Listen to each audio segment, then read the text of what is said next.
Hey, what's up? I'm Dominique. Today we're going to be doing a makeup deep dive into everything you need to know about the brand Charlotte Tilbury. You might know the brand Charlotte Tilbury from their iconic blush, highlight, and contour wands. Charlotte Tilbury is actually a celebrity makeup artist that has tons of clients ranging from the Kardashians, the Hadid sisters, and tons of other amazing celebrities. So today we're going to be putting Miss Charlotte Tilbury's makeup brand to the test. And so today I'm going to be doing my makeup using a full face of Charlotte Tilbury. And of course, as always, I'm going to give you the real tea on all of these products. So without further ado, let's get right into it. Not only does Charlotte Tilbury have a ton of makeup products, but they also have a ton of skincare. So what would a full face of Charlotte Tilbury be without their iconic magic cream? Now this is Charlotte Tilbury's little baby right here. This is a magic cream, and this is their iconic original magic cream formula. This is super hydrating, and it's amazing to wear underneath makeup. It just makes your foundation look so flawless and fresh and hydrated and glowy, but if you're oily, this might be a little bit too thick for you. So they actually came out with a lighter version of the magic cream, and this is the magic water cream. This is a super hydrating, lightweight gel cream moisturizer, and this is oil free. So if you have oily skin, this is definitely the one that you're gonna want to try out. Both of these babies are perfection to wear underneath makeup, and they just make your makeup look so good, okay? This size right here of the original magic cream is 1.7 ounces, and this retails for $100 at Sephora. So definitely a little pricey, but honestly you'll see throughout the video that Charlotte Tilbury's prices are a little high. And this size of the magic water cream is 1.7 as well, and this is also $100 at Sephora. But like I said, try the minis out first, because then you'll know if you like it before investing and splurging into $100 of cream, because that's crazy. Since I've got really dry skin, I'm going to be using the original magic cream. This cream is so thick. It just feels luxurious when you put it on your skin. It smells like rose water, so it's very pleasant and reminds me of a spa. And I know my skin is going to look flawless after this, because this is going to get my skin so beautiful for the foundation. And I'm not really a big fan of rose scented things, but I really don't mind this at all. Now I don't have all of Charlotte Tilbury's products, okay? I only have some of them. So we're gonna do a full face of what I got. Alright, so I just went ahead and I did my eyes off camera because I really don't have many Charlotte Tilbury eye products. I mainly have Charlotte Tilbury base products, so that's what we're going to be doing today. Charlotte Tilbury has two different foundations, and today I'm going to be using my favorite one out of the two, and this is the Beautiful Skin Foundation. This foundation is absolutely beautiful. It is flawless. It is perfection. Charlotte Tilbury really did that with this one. When I apply this foundation to my skin at the beginning of the day, and then I look in the mirror at the end of the day when I'm about to take it off, it looks the exact same. This foundation specifically is one that I know is gonna look flawless throughout the entire day. It has hyaluronic acid inside of the formula, so it's super hydrating, and it does have a glowy finish. It also does have a medium coverage, but you could definitely build it up to full coverage if that's what you'd like. And I'm not kidding when I say it truly makes my skin look like the smoothest thing on planet Earth. This foundation I know I am 100% fully obsessed with, and if you've ever wanted to try this foundation out, or if you're in the market for a new foundation, I 100% recommend this one. I have dry skin, and this foundation really just looks so beautiful on my skin. And as you can see, I'm still using my summer shade, but I think it's about that time to start mixing my winter shade and my summer shade together to get my perfect in-between shade, because I'm looking a tad bit orange, but don't worry, I'm going to fix that real soon with some concealer and powder. And this foundation retails for $49. She's expensive, but she's beautiful. I'm so serious. The way that my skin looks when I wear this foundation is unbelievable. It just looks so good and beautiful. I mean, if you know, you know, because this is such a good one. Oh my goodness. Next product I have is the Beautiful Skin Concealer. And this concealer is a part of the same line as the foundation, so these two go perfectly together. And I currently have the shade Fair 3.5. It might be a tad bit light for me, but what are we gonna do? I have used this concealer before, and I will say that it does have more of a medium coverage. And you know me, you know that I like full coverage everything, so I'm going to need to use a lot of this concealer. Of course, the concealer is super hydrating, and it does have a little bit of a glowy finish as well. And I really like the concealer wand that it has because it is super thin, and you can get it in very precise areas, that's for sure. I mean, it is blending out beautifully on top of this foundation like it's butter, so we love to see that. My skin is looking so beautiful right now. Oh my goodness. I mean, Charlotte Tilbury really is the queen of glowing skin, so I'm not surprised that that is exactly how my skin looks right now. My under eyes are looking so fresh and bright, exactly how I like them, so it's safe to say that this concealer is just simply beautiful. Now, it's not my favorite concealer because it does have have a medium coverage and I do prefer concealer with more of a full coverage. But I mean, the products are speaking for itself because my skin just looks so good. And you can pick up this concealer for $33. Now, of course, you know what time it is. It is time for the iconic beauty wands. So Charlotte Tilbury has about 4 different kinds of these wands. She has a contour wand, a matte blush wand, a glowy blush wand, and then a highlight wand. And I've got 3 out of the 4, and each wand costs $42. So that is crazy because that's so expensive, right? Especially because they're not that big. I mean, these wands are really what Charlotte Tilbury is known for. I mean, since then, so many brands have copied her. And they've all come out with dupes just like this because these are simply iconic. So I'm going to start off with a contour wand, and I have the shade Fair Medium. These wands do have little twist locks right here to make sure that they don't leak everywhere all over your bag. So you just gotta twist it to open it. And I have used this contour wand many times, and it does have more of a sheer coverage to it. So I am going to go a little bit crazy with the amount that I put on, but it's just because I really want it to show up. And like I said, when you blend it out, it does look more sheer. So all you natural girlies out there are going to love this product, which I think is why everyone loves it, because it's super natural and it just gives your skin the most beautiful bronzy glow. I almost forgot to lock it before I put the lid on, and that is why your product leaks all over the place, because you don't lock it before you put the lid on. Not gonna lie, I truly look insane right now. I hope I didn't put on too much, but the world may never know until I blend it out. But do you see how much I had on, but it's blending out in the most beautiful way? And it's definitely not looking as crazy as I expected it to, but that's because this product is super sheer. And of course, I cannot forget the nose contour, when really it's just nose bronzer on the sides of my nose just to give it a little something. I'm not that big into nose contour. I just like it to have a little something. This product does dry completely down, so you do have to make sure to work fast with it or else it will dry exactly where you place it. It doesn't dry down too quick though, so you definitely have some time to work with it. Now I'm looking super bronzy and super glowy. Time for the blush. So first, with the matte blush wand, I'm gonna take the shade Pink Pop, and I'm just gonna place a little bit on the cheeks. Then I'm gonna blend it out with a brush, and I'm gonna bring it up towards my temples to help lift my face. I've actually never used the matte blush wand before, and this is looking so stunning. It's very pigmented, and it's blending out so effortlessly without losing that pigment, which is why I really like it. Wow, this is so cute. I really like this one. I think that this is gonna be my favorite wand out of all of them. Yeah, I think this wand is definitely the best one out of all of them. It just looks gorgeous on the skin, but it also gives my skin a really nice glow. Even though it says it's matte, it's not that super intense highlight. It just looks very healthy and natural on the skin, if that makes sense, because it's really not super matte. And this is actually the shade Peach Pop. I don't know why I said Pink Pop before. This is Peach Pop. Stunning. This blush is stunning. This contour is stunning. This foundation, the concealer, the moisturizer, stunning. And now with the Glowgasm blush wand, I'm going to take the shade Pinkgasm. And folks, this is what it looks like when you forget to lock your wand and then you put it in your bag. It explodes and it gets all over the place. So please remember to lock your wands. I'm just going to place a little on the cheek just to really give it an extra pink glow, because why not? I'm really going to use this one for my highlighter. Oh, and you see how beautiful this is on the skin. I am obsessed. When you layer both of them, they look so good. Layering these two blushes is just perfection, and I definitely recommend if you have both wands. Stunning, flawless, perfection. I actually love this combo right here, and I'm very happy that I tried this out today. I've never used this much Charlotte Tilbury at one time, so it's great to see how it all looks layered and it's giving extreme glow. But baby, that's Charlotte Tilbury for you. Another iconic Charlotte Tilbury product is the setting powder. This is the Airbrush Flawless Finish Setting Powder, and for some reason I only have the mini. I thought I had a full size somewhere, but apparently I don't, and I just have the mini size, so that's what I'm going to be using today. This powder does have 3 other shades, and I have the shade medium in this, and the amount of people who love this powder is insane. This is such a beautiful, smooth, and lightweight powder. It mattifies your skin just so beautifully, and it really does make your skin look airbrushed. And with this, I'm really just gonna set in any areas that usually crease, like under my eyes, my nose, and my smile lines. I really like just how thin and lightweight this powder is, which makes it so good because it never makes my skin look super powdery. I just wish that there were more shades of this powder. But Charlotte Tilbury has her little system going with the 4 shades of fair, medium, tan, and deep, and it seems to be working. But if it were me, I would expand just a little bit, because there's more than 4 skin tones out there, okay? And I know they're versatile products, but only 4? The skin is skinning today. And you can pick up this powder in the full size for $40 $48, or the mini size is $28. So now with the Airbrush matte bronzer, I'm just gonna dust over exactly where I placed the contour wand just to enhance it a little bit. And I'm also going to set the contour wand in place with this and make it nice and smooth. This bronzing powder is iconic to me. I'm obsessed with it. This was one of the first Charlotte Tilbury products where I was like, ooh, I love this. This powder just glides onto my skin and it just blends out so nicely, but also the shade of this bronzer is just gorgeous. It makes me look like I was at the beach all day long, and that is why I like bronzer, because I want to look tan. I want to look sun-kissed, you know? This bronzer is just so smooth on the skin. I truly am obsessed. So obsessed. And this powder is so huge. It's actually insane how big this is. I mean, this is what it looks like compared to the foundation bottle, and I'm telling you, it's huge. But the packaging of this reminds me of the Dragon Tales little stone. You know, if you watch Dragon Tales, listen, I'm really aging myself with that. Dragon Tales, if you watch Dragon Tales, doesn't this look like the little stone that they would like chant to? I forget what they would say, but they would say like a little chant and they'd be like this, holding up the little stone, and that would like channel the other dragons or something. I don't remember, but this looks just like it. Like it's giving exactly that. I don't know. I feel like that's exactly what this is. Little Dragon Tales stone thing. And you can pick up this powder bronzer for $58. Definitely crazy expensive for a powder bronzer, but look at the size of this thing. It's insane. So I guess you get your money's worth there in some way, even though it's crazy expensive. So this is a little extra random product that I just have. This is a Pillow Talk Beautifying Face Palette, and this came out last year during the holiday season, and I'm pretty sure it was limited edition, so I don't know why I'm including it in this, but I just am, because why not? I have it, and it's cute, very stunning. Look at how beautiful this is. I mean, everything. The two highlighters, the two blushes, just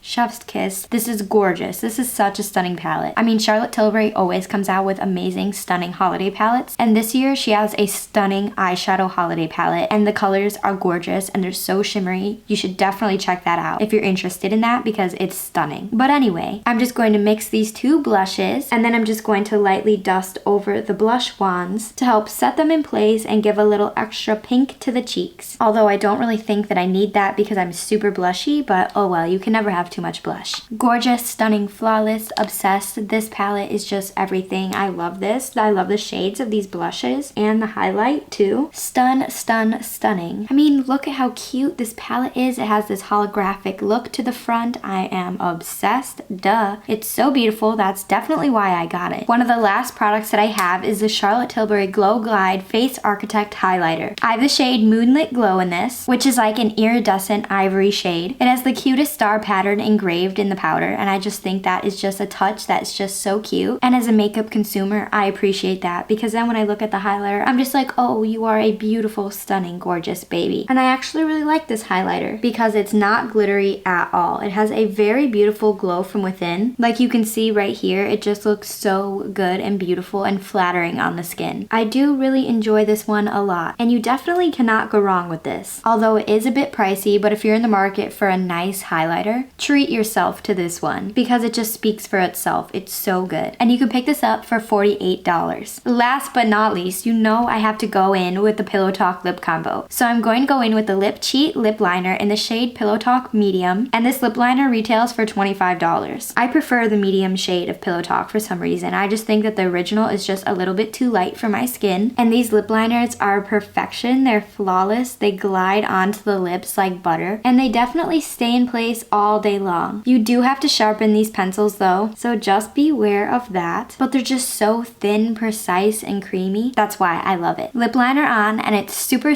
cute. I love the shade so much. It's just so flattering, so pink, so beautiful. So now I'm gonna go in with the Pillow Talk Medium Blur Liquid Lip, and this is a velvet lip, so it's very velvety and creamy. It smells divine, just like vanilla cookies. Oh my gosh, so good. And it just feels so velvety and smooth on the lips. I love this one for sure. I would love to try out the other colors. So now I'm just gonna finish off this lip with this Pillow Talk lippy, and it definitely has a shine to it. So this is like a shiny lippy, and I'm just gonna brighten up the lip just a little and give it a gorgeous shine. And this really did the trick. Look at how cute and how much it lightened up the lips. I'm obsessed. It feels very comfortable and creamy as well. And of course, I'm gonna link all these products down in the description box for you just in in case you want to go ahead and check any of them out. And if you enjoyed today's video, please give it a thumbs up because it really helps support me and the channel a lot, and I really appreciate it. And then that way we can become besties. But I'm gonna go get ready and then I'll be back with the final look. And I forgot, I've got one last product for you. And this is another iconic one. This is the Airbrush Flawless Setting Spray. If you know, you know. This stuff is iconic, viral, amazing. It went viral on the internet for a good reason, because this is simply beautiful. And you can pick this up for $38, but there is a mini size in case you wanted to try out the mini one first. So apparently the spray nozzle of the setting spray fell off, so now there's no way that I can spray this. But do not worry because I have a really mini baby one, so I'm just gonna use that instead. I got this with my points at Sephora and it's so mini, but it works, right?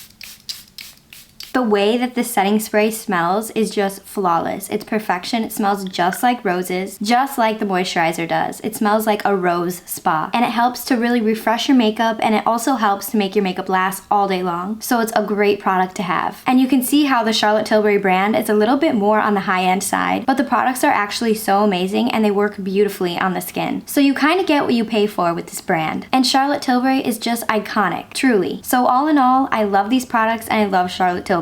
So shout out to Charlotte Tilbury because I am obsessed with how my makeup turned out today and I'm loving it. I had so much fun creating this look using all Charlotte Tilbury makeup. Charlotte Tilbury is the queen of glow, and I feel like I have glowing skin and I look so beautiful. If you enjoyed today's video, please make sure to give it a big thumbs up, and also you should subscribe to the channel if you'd like to see more videos just like this one, and then that way we really can become besties. Thank you so much for being here and hanging out with me today. Let me know if you've tried out any of these Charlotte Tilbury products before and let me know what you think of them. My favorite product definitely has to be the foundation, the Beautiful Skin Foundation. This is flawless and it's perfection. And can we talk about this lip combo? Beautiful. Love it. Thank you so much for hanging out with me today. I'll be back next week with a brand new video, and I will see you on the next one. Oh, and P.S. don't forget to subscribe so that we can become besties.